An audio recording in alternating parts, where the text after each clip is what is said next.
I want to remind you that sin is not some extra thing that came into the world. Sin is holy things perverted by the enemy. That's sin. And you'll notice all through Scripture that sex isn't sin, it's how you use sex is a sin. Talking isn't a sin, gossip's a sin. How you use your talking is a sin. Eating isn't a sin, but gluttony, the service to food rolling in your life, that's the sin. And you'll notice that wickedness is the perversion of righteousness. Now I'm saying that because God's not trying to condemn sex. How many of you guys were raised in church? Anyone in here? Yeah, I was raised in church too. That's a lot of us. You guys need to go evangelize a little bit more, all right? When you get some more unsaved people who are brand new. I was raised in church too. And how many of you guys could testify that sex had a bad name? Did anyone in here testify that? Yeah, it had a bad name. It was like a bad thing to be doing. Well, and probably rightfully so at your age when the time when you're learning about it.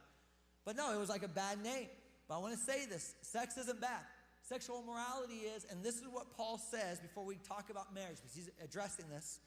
He says, run from it. Now, there's only two things in the scripture that says flee. Idolatry and sexual immorality. Now, I want to say something about what he's saying.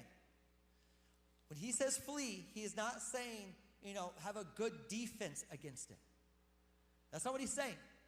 He's not saying you should be able to withstand the temptation if it comes up and you need to get yourself strong. He says if there's a chance of sexual immorality, he says run. And let me explain running for a second. Running is not about speed. Running is about effort.